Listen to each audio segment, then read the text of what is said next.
ವಚನಾನಂದ ಸ್ವಾಮೀಜಿ ವಿರುದ್ಧದ ಪೋಕ್ಸೋ ಪ್ರಕರಣಕ್ಕೆ ಸಂಬಂಧಪಟ್ಟ ಹಾಗೆ ಇಂದು ವಚನಾನಂದ ಸ್ವಾಮೀಜಿ ಜಾಮೀನು ಭವಿಷ್ಯ ನಿರ್ಧಾರ ಆಗತ್ತೆ. ಜಿಲ್ಲಾ ವಿಶೇಷ ಕೋರ್ಟ್ನಲ್ಲಿ ಜಾಮೀನು ಅರ್ಜಿ ಬಗ್ಗೆ ಆದೇಶವನ್ನ ಹೊರಡಿಸಲಾಗತ್ತೆ. ಮಧ್ಯಾಹ್ನದ ವೇಳೆಗೆ ನಿರ್ಣಯ ಆಗತ್ತೆ. ಸ್ವಾಮೀಜಿ ಭವಿಷ್ಯ ವಚನಾನಂದ ಸ್ವಾಮೀಜಿಗೆ ಇವತ್ತು ಜೈಲೋ ಬೇಲೋ ನಿರ್ಧಾರ ಆಗತ್ತೆ. ನಿರೀಕ್ಷಣಾ ಜಾಮೀನು ರದ್ದು ಕೋರಿದ್ದ ಸಂತ್ರಸ್ತ ಬಾಲಕನ ತಾಯಿ ಈ ಹಿಂದೆ ಸುಮಾರು 16 ವರ್ಷದ ಯುವಕನ ಮೇಲೆ ಲೈಂಗಿಕ ಕಿರುಕುಳದ ಆರೋಪವನ್ನ ಹೊತ್ತಿದ್ದ ಹರಿಹರ ಪಂಚಮಸಾಲಿ ಪೀಠದ ವಚನಾನಂದ ಸ್ವಾಮೀಜಿ ಅವರ ನಿಯಮಿತ ಜಾಮೀನು ಅಂದ್ರೆ ರೆಗ್ಯುಲರ್ ಬೇಲ್ಗೆ ಸಂಬಂಧಪಟ್ಟ ಹಾಗೆ ಇವತ್ತು ಜೈಲ ಬೇಲ ನಿರ್ಧಾರ ಆಗತ್ತೆ. ಈ ಹಿಂದೆ ಕೂಡ ನಿರೀಕ್ಷಣಾ ಜಾಮೀನನ್ನ ಕರ್ನಾಟಕ ಹೈಕೋರ್ಟ್ ರದ್ದುಗೊಳಿಸಿತ್ತು. ಮತ್ತೆ ಇವತ್ತು ವಿಚಾರಣೆಯಾಗತ್ತೆ. ಈ ಹಿಂದೆಯೇ ಜೂನ್ 27ನೇ ತಾರೀಕು ಅರ್ಜಿಯನ್ನ ಸಲ್ಲಿಸಿದ್ರು. ವಾದ ಪ್ರತಿವಾದ ಕೂಡ ನಡೀತು. ಅದಾದ ನಂತರದಲ್ಲಿ ಕೋರ್ಟ್ ನೀಡುವ ಇವತ್ತಿನ ಅತ್ಯುನ್ನತ ಅಥವಾ ಇವತ್ತು ನೀಡುವಂತಹ ಮಹತ್ವದ ತೀರ್ಪಿನ ನಂತರದಲ್ಲಿ ಜೈಲ ಬೇಲ ಗೊತ್ತಾಗತ್ತೆ. ಜೊತೆಗೆ ನಿಯಮಿತ ಜಾಮೀನನ್ನ ಪಡ್ಕೊಳ್ಳೋದಕ್ಕೆ ರೆಗ್ಯುಲರ್ ಬೇಲನ್ನ ಪಡ್ಕೊಳ್ಳೋದಕ್ಕೆ 3 ವಾರಗಳ ಕಾಲಾವಕಾಶವನ್ನ ಕೂಡ ನೀಡಿದ್ರು.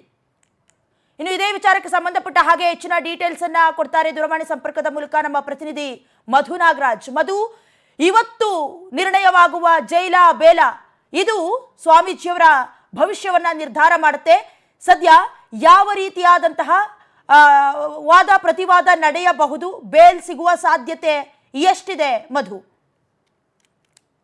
ಈಗಾಗಲೇ ವಾದ ಪ್ರತಿವಾದ ಎರಡು ಕೂಡ ಮುಕ್ತಾಯ ಆಗಿರತಕ್ಕಂಥದ್ದು. ಇವತ್ತು ಮಹತ್ವದ ದಿನ ಅಂದ್ರೆ ಏನು ಪಂಚಮಸಾಲಿ ಗುರುಪೀಠದ ಸ್ವಾಮೀಜಿ ಆಗಿರ್ತಕ್ಕಂಥ ವಚನಾನಂದ ಸ್ವಾಮೀಜಿ ಅವರು ಏನು ರೆಗ್ಯುಲರ್ ಬೇಲ್ ಇತ್ತು, ಆ ಒಂದು ಬೇಲ್ ಅರ್ಜಿ ಇವತ್ತು ಒಂದು ಆದೇಶ ಪ್ರಕಟವಾಗುವ ಸಾಧ್ಯತೆ ಇದೆ ಅಂತ ಹೇಳಲಾಗ್ತಿದೆ. ಏನು ದಾವಣಗೆರೆ ಜಿಲ್ಲಾ ವಿಶೇಷ ಪೋಕ್ಸೋ ನ್ಯಾಯಾಲಯದಲ್ಲಿ ಒಂದು ಜಾಮೀನು ಅರ್ಜಿಯನ್ನ ಸ್ವತಃ ಸ್ವಾಮೀಜಿಗಳೇ ಆಗಿರ್ತಕ್ಕಂಥದ್ದು. ಯಾಕಂದ್ರೆ ಈ ಹಿಂದೆ ಒಂದು ಬಾಲಕನ ಮೇಲೆ ಏನು ದೌರ್ಜನ್ಯ ಮತ್ತು ಇನ್ನಿತರೆ ಏನು ಮಸಾಜ್ ಮಾಡುವ ಏನು ಪ್ರಕ್ರಿಯೆಗಳನ್ನ ಸ್ವಾಮೀಜಿ ಮಾಡಿದ್ರು ಅಂತ ಹೇಳಿ ಒಂದು ಆರೋಪ ಕೇಳಿ ಬಂದಿತ್ತು. ಆ ಹಿನ್ನೆಲೆಯಲ್ಲಿ ಸ್ವಾಮೀಜಿ ಕೇಸ್ ಆಗುವ ಮುಂಚೆನೆ ನಿರೀಕ್ಷಣಾ ಜಾಮೀನು ಪಡೆದಿದ್ರು.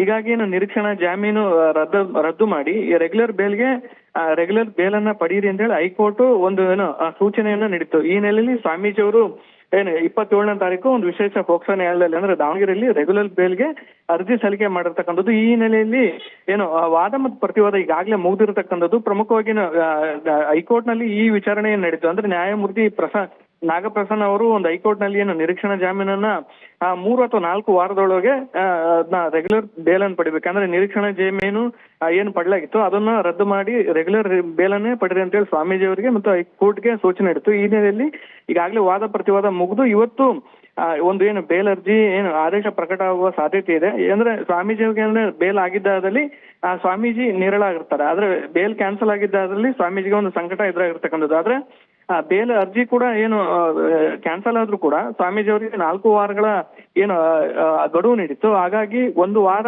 ಇನ್ನು ಬಾಕಿ ಕೂಡ ಉಳಿದಿರ್ತಕ್ಕಂಥದ್ದು. ಅದಾದ ಬಳಿಕ ಸ್ವಾಮೀಜಿ ಅವರು ಮತ್ತೆ ಹೈಕೋರ್ಟ್ಗೆ ಹೋಗುವ ಸಂಭವ ಇದೆ ಅಂತ ಹೇಳಿ ಕೂಡ ಹೇಳಲಾಗಿರ್ತಕ್ಕಂಥದ್ದು. ಯಾಕಂದ್ರೆ ಈಗ ಬೇಲ್ ಕೂಡ ರದ್ದಾದ್ರೂ ಕೂಡ ಇನ್ನೊಂದು ವಾರ ಏನು ಕೋರ್ಟ್ ಸೂಚನೆ ನೀಡಿತ್ತು, ಆ 1 ವಾರಗಳ ಕಾಲ ಹೈಕೋರ್ಟ್ ಕೂಡ ಮೇಲ್ಮನವಿ ಹೋಗುವ ಸಂಭವ ಇದೆ. ಹಾಗಾಗಿ ಏನು ಜಾಮೀನ್ ರದ್ದಾದ್ರೂ ಕೂಡ ಸ್ವಾಮೀಜಿಗೆ ಸದ್ಯಕ್ಕೆ ಯಾವುದೇ ಬಂಧನ ಇಲ್ಲ ಅಂತ ಏನು ಹೇಳಲಾಗ್ತಿದೆ. ಹಾಗಾಗಿ ಇವತ್ತು ಬೇಲ್ ಏನಾದ್ರು ರದ್ದಾದ್ರೆ ಸ್ವಾಮೀಜಿಗೆ 1 ವಾರಗಳ ಬಳಿಕ ಅವರು ಬೇಲ್ ತಗೋಬೇಕು. ಇಲ್ಲ ಅಂದ್ರೆ ಸ್ವಾಮೀಜಿಯವನ್ನ ಬಂಧನ ಮಾಡುವ ಸಾಧ್ಯತೆ ಕೂಡ ಇರ್ತಕ್ಕಂಥದ್ದು. ಅದಾದ ಬಳಿಕ ಏನು ಸ್ವಾಮೀಜಿಗೆ ಬೇಲ್ ಸಿಕ್ಕಿದ್ದಾಗದಲ್ಲಿ ಸ್ವಾಮೀಜಿ ನಿರಳಾಗಿರ್ತಕ್ಕಂಥದ್ದು. ಯಾಕಂದ್ರೆ ಈ ಹಿಂದೆ ವಚನಾನಂದ ಸ್ವಾಮೀಜಿ ಅವ್ರ ಮೇಲೆ ಏನು ಪೋಕ್ಸೋ ಏನು ಕೇಸ್ ಆಯ್ತು. ಅದಾದ ಬಳಿಕ ಸ್ವಾಮೀಜಿ ಮತ್ತು ಟ್ರಸ್ಟ್ ನಡುವೆ ಒಂದು ಏನು ಯುದ್ಧದ ರೀತಿಯಲ್ಲಿ ಒಂದಿಬ್ರು ಕೂಡ ಭಾಗವಾದ ನಡೆಸಿ ಈ ರೀತಿಯಾಗಿ ಒಂದು ಕೇಸ್ ಆಗಿರ್ತಕ್ಕಂಥದ್ದು.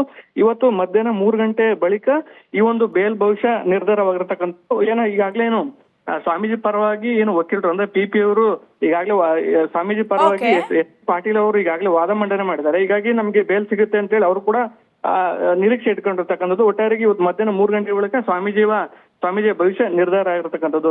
ದಯನಾ, ಥ್ಯಾಂಕ್ ಯು ಮಧು ನಿಮ್ಮೆಲ್ಲ ಡೀಟೇಲ್ಸ್ಗಾಗಿ.